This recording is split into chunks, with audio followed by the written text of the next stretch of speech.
बीता साल काफी ज्यादा हिट साबित हुआ इलेक्ट्रिक कार सेगमेंट के लिए। सेल्स काफी बूस्ट हुई है और कुछ ब्रांड्स के लिए तो ये साल काफी ज्यादा कॉम्पिटिटिव भी रहा। इस साल में आपने देखा होगा कि एमजी की तरफ से विंजौर ईवी लॉन्च हुई, टाटा मोटर्स ने एंटायर लाइनअप को अपडेट्स दे दिए, कर्व ईवी में अपडेट्स मिल गए आपको, Hyundai की तरफ से क्रेटा इलेक्ट्रिक को लॉन्च किया गया, BYD की तरफ से नए लॉन्चेस हुए, 7 सीटर इलेक्ट्रिक कार देखने को मिली, महिंद्रा एंड महिंद्रा ने 2 बड़े धमाके किए, बेहतरीन लॉन्चेस, बेहतरीन एसयूवीज के साथ में। और इसके साथ ही और ब्रांड्स भी यानी लग्जरी ब्रांड भी टाइम टू टाइम अपडेट्स दे ही रहे हैं।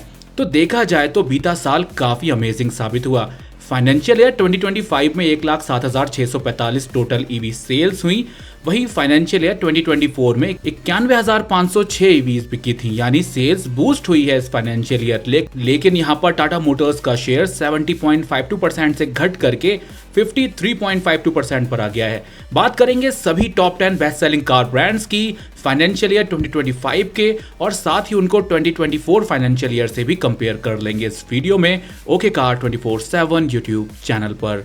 शुरुआत करते हैं सबसे पहले 10 पोजीशन पर आने वाली वॉल्वो के साथ में। 394 यूनिट्स बेचे हैं फाइनेंशियल ईयर 2025 में। देखा जाए तो 2024 में 606 यूनिट्स बेचे थे। मार्केट शेयर 0.66% से घट करके 0.37% रह गया है। किया इंडिया की तरफ से 414 यूनिट्स बिके फाइनेंशियल ईयर 2025 में, 0.38% मार्केट शेयर था इसका। लेकिन पिछले साल देखोगे तो ज़्यादा बड़ा कोई ऐसा इंप्रूवमेंट नहीं हुआ है इस साल, बल्कि सेल्स थोड़ी कम हुई है। 432 यूनिट बिके थे पिछले फाइनेंशियल ईयर, और जो मार्केट शेयर था 0.47% से अभी घट गया है थोड़ा सा। मर्सिडीज बेंज की बात करें तो 1,133 यूनिट बेचे हैं लास्ट फाइनेंशियल ईयर में। इसका मार्केट शेयर अब 1.05% हो गया है, और फाइनेंशियल ईयर 2024 में 565 यूनिट्स बेचे थे और 0.62% मार्केट शेयर था, जो कि अब बढ़ गया है। BMW का भी यही है, 1,550 यूनिट बेचे इस फाइनेंशियल ईयर में 1.44% मार्केट शेयर के साथ, और पिछले फाइनेंशियल ईयर में 1,424 यूनिट्स बेचे थे और 1.56% मार्केट शेयर था, जो कि अब कम हो गया है।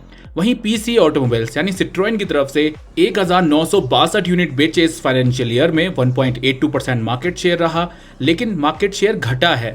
2,034 यूनिट बेचे थे फाइनेंशियल ईयर 2024 में, 2.22% मार्केट शेयर था उस समय, जो कि अब घट गया है। इनके पास E-C3 मौजूद है, इनको और भी बजट कार्स निकालनी चाहिए 15 से 20 लाख रुपए के नीचे, अच्छे फीचर्स, बेहतरीन डिजाइन्स के साथ में। 5th पोजीशन पर Hyundai 2,410 यूनिट बेचे हैं फाइनेंशियल ईयर 2025 में, 2.24% मार्केट शेयर है। बीते फाइनेंशियल ईयर में कोना इलेक्ट्रिक को बंद कर दिया गया। आयोनिक 5 जो कि 40-45 लाख रुपए में आती है वो अवेलेबल थी, तो सेल ज्यादा होने के तो सवाल ही नहीं होता। और बीते महीनों में ही क्रेटा इलेक्ट्रिक को लॉन्च किया गया है, तो अगले साल इंप्रूवमेंट आपको देखने को मिलेंगे। और देखा जाए तो फाइनेंशियल ईयर 2024 में कोना इलेक्ट्रिक अवेलेबल थी, फिर भी सेल्स 1,842 यूनिट्स ही हुई थी और 2% का मार्केट शेयर उस समय इसका था। तो ऐसा कोई खास यहाँ पर फर्क नहीं पड़ा है, बल्कि सेल्स थोड़ी बड़ी है क्रेटा इलेक्ट्रिक के आने के बाद।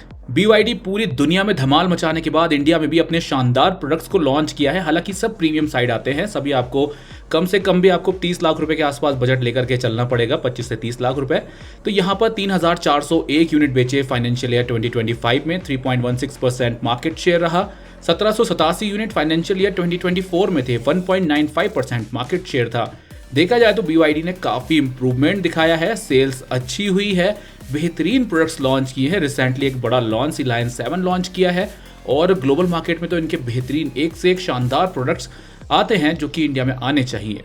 हालांकि इनका प्लान इंडिया में प्लांट लगाने का था, लेकिन वो फिलहाल के लिए अब कैंसिल हो गया है। बहुत सारी न्यूज़ आ रही थी निकल करके, लेकिन अब ऐसा नहीं हो पाएगा, और BYD के रेट्स हो सकता है कि नई पॉलिसी के बाद कम हो जाएं, लेकिन अभी तक कोई बड़ा प्राइस कट अनाउंस नहीं किया गया है। इसके बाद Mahindra and Mahindra 8,182 units financial year 2025 में बेचे, 6,119 यूनिट्स फाइनेंशियल ईयर 2024 में बेचे। मार्केट शेयर 6.69% से बढ़ गया है 7.60%। XUV 400 ही अभी तक बिक रही थी इनकी इलेक्ट्रिक सेगमेंट में, और वो भी कुछ खास नहीं बिक रही थी। लेकिन XEV 9e और BE6 आने के बाद से सेल्स में बड़े इंप्रूवमेंट देखने को मिलेंगे। हालांकि वो भी कोई सस्ती SUVs नहीं है, 30 लाख रुपए के बजट में आपको मिलती हैं, 20 से 30 लाख रुपए के बजट में। अब महिंद्रा को सेम डिजाइन के साथ आइस वेरिएंट्स भी लाने चाहिए, और इलेक्ट्रिक के जो प्राइस हैं थोड़े कम होने चाहिए, क्योंकि फीचर्स ये प्रीमियम क्लास दे रहे हैं, इंटीरियर लग्जूरियस मिल रहा है, सब कुछ अच्छा मिल रहा है, लेकिन प्राइस 30 लाख रुपए का जो ब्रैकेट क्रॉस कर रहे हैं, ये कहीं ना कहीं सिमट करके 25 तक आ जाना चाहिए इसका top variant. Second highest selling car brand बना एमजी मोटर इंडिया। 30,162 यूनिट बेचे फाइनेंशियल ईयर 2025 में। इनके पास ZS EV, कॉमेट EV और रिसेंटली लॉन्च विंजॉर EV है। लॉन्च के बाद से ही 20-25 हज़ार यूनिट तो इसकी आसानी से बिक गई हैं और सबसे बड़ा हाथ इनकी सेल्स को इम्प्रूव करने में विंजॉर EV का ही है। 28.02% मार्केट शेयर हो गया है एमजी का अब, जो कि पिछले साल 12.77% था और पिछले साल इनकी 11,683 यूनिट से बिकी थी फाइनेंशियल ईयर 2024 में। तो कहीं ना कहीं आप कहोगे कि दोनों कार तो अवेलेबल थी, कॉमेट और ZS, लेकिन अब जो इंप्रूवमेंट देखने को मिला है वो विंजॉर EV के बाद से मिला है। एक तो इनका बास प्रोग्राम है, अगर आप बास प्रोग्राम के अलावा भी लेते हो तो 14 लाख रुपए में आपको बेहतरीन फीचर्स के साथ, यानी सब good to have must have features के साथ प्रीमियम क्लास गाड़ी आपको मिल जा रही है इलेक्ट्रिक सेगमेंट में एक डिसेंट रेंज के साथ। हर बार की तरह इस बार भी इलेक्ट्रिक सेगमेंट में पूरे साल लगातार बनी रही टाटा मोटर्स, लेकिन यहां पर देखा जाए तो मार्केट शेयर घट गया है। 57,616 यूनिट्स बेचे हैं फाइनेंशियल ईयर 2025 में। 53.52% मार्केट शेयर रहा इस फाइनेंशियल ईयर। पिछले साल 64,530 यूनिट्स बेचे थे, यानी कि काफ़ी ज़्यादा यूनिट्स, और 70.52% मार्केट शेयर था फाइनेंशियल ईयर 2024 में, जो कि अब घट करके 53.52% हो गया है। आप देखोगे तो एमजी के मार्केट शेयर में एक बड़ा बंप देखने को मिला है और एमजी अगर प्रॉपर एसयूवी 10-12 लाख रुपए में फिर से लॉन्च कर देती है इलेक्ट्रिक सेगमेंट में, सब 4 मीटर सेगमेंट में, तो मार्केट में ये देखने को मिलेगा कि कंपटीशन किस लेवल का बढ़ गया है। हालांकि टाटा मोटर्स पीछे नहीं है। टाटा मोटर्स ने अपनी नेक्सॉन EV को अपडेट किया, टिगोर EV अपडेट दिया, इंटीरियर अपडेट दिया है। कर्व EV तो बहुत अच्छे फीचर्स के साथ आपको मिल जा रही है 20 लाख रुपए के बजट में। तो टाटा मोटर्स भी पीछे नहीं है और अभी कुछ दिनों में ही हैरियर EV लॉन्च होगी, सियरा EV भी लॉन्च हो जाएगी अगले साल को। तो लॉन्चेस लाइनअप में है और लग्जरी सेगमेंट यानी 40-50 लाख रुपए के बजट में अवन्या भी आ सकती है। तो टाटा मोटर्स भी इलेक्ट्रिक सेगमेंट में बैक टू बैक अपडेट्स दे रहा है, कोई कमी नहीं छोड़ रहा और कंपटीशन लगातार बनाए रखा है। और सबसे बड़ा लाइनअप आपको लग्जरी सेगमेंट में देखने को मिलता है मर्सिडीज BMW के पास इलेक्ट्रिक कार्स का। लेकिन ग्लोबल मार्केट से न्यूज़ अपडेट है कि अमेरिकन का जो दिल है वो भर गया है इलेक्ट्रिक कार से। अब वो शिफ्ट होंगे हाइब्रिड या पेट्रोल पर या जिस पर भी होते हैं।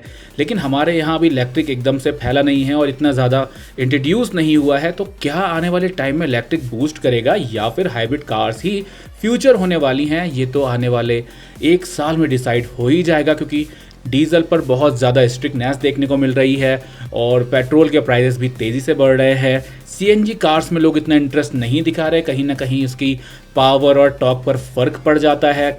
और देखा जाए तो टर्बोचार्ज इंजन के साथ टाटा मोटर्स ने CNG को इंट्रोड्यूस किया है, तब वहाँ पर वो माइलेज उतना नहीं मिल पा रहा है। तो कमियां हर किसी के साथ में लगातार बनी हुई हैं। देखते हैं आने वाले टाइम में क्या मिलता है आपको।